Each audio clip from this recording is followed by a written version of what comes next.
In a time when life seems so fragile and so many are looking for something solid and secure, to focus on what brings joy can seem a little fluffy and irrelevant. Joy is nice, and I'd like more of it someday, we say, but right now I need security for my life, and then maybe I'll start to feel some joy. I was sharing last time the distinction between happiness and joy, and how in the Nehemiah story there was a lot of uncertainty and very little to be happy about, and yet he declared to the new Jerusalem community, "The joy of the Lord is your strength." Ma'oz, the rock-solid place of your life.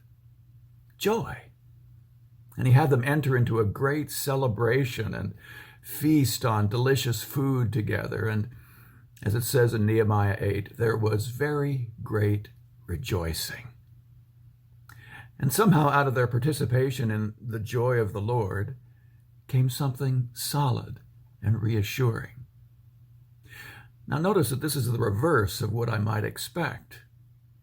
Let me get my life situation settled, and then I'll get to the good times and even, joy. Or at least some fun.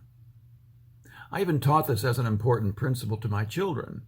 Get your schoolwork and your chores done, and then you can play. Of course, everyone wants to play first, but first things must come first. Let's get this pandemic under control, then we'll have something to be happy about. My happiness comes out of a safe, secure situation. Funny thing, though. I can become completely focused on making that safe, secure situation happen, but it always recedes just out of reach. Just like in that ancient Greek story of Tantalus.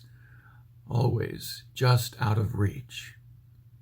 And in my obsessive pursuit, I become humorless and joyless, and as a matter of fact, no safer. But what Nehemiah was leading his small, struggling community into was its own personal experience of the pattern of the Psalms. They were essentially writing and then living their own personal psalms.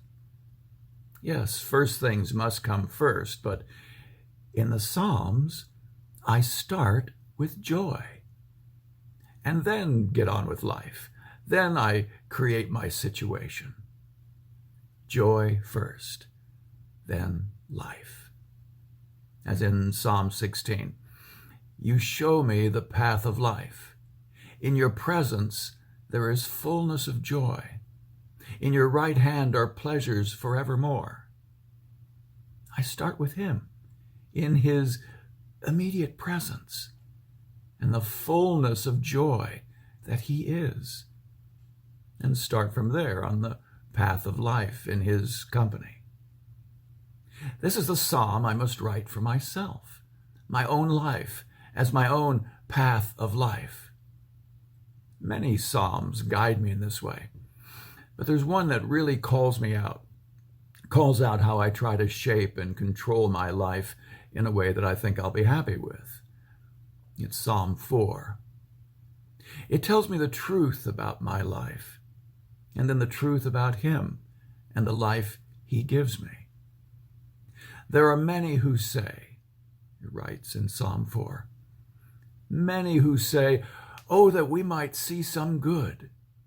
Lift up the light of your countenance upon us, O Lord." That is, I start with an appeal to God to give me a good life. Who will show us better times, as the New Living Translation has us asking? Who doesn't want that? Better times. But then the answer comes from him and his life, and yes, from joy. You have put more joy in my heart than they have when their grain and wine abound. That is, before my life is set, before I have what I think I need, I start with joy, and then my life is set. far more than those who think their life is set in their home or work, finances, health, and so on. Because as we've certainly learned during the past year, I can live in the illusion that my life is set. But it's not. It never is. And it may be a grim, frightening moment when I discover that truth. But as I live my own psalm, I start with the rock-solid place of joy.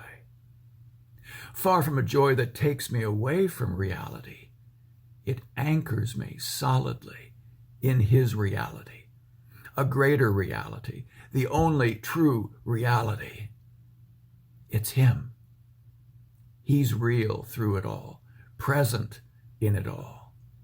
And when I get that, instead of trying to get the right situation, I experience something simple and life-defining.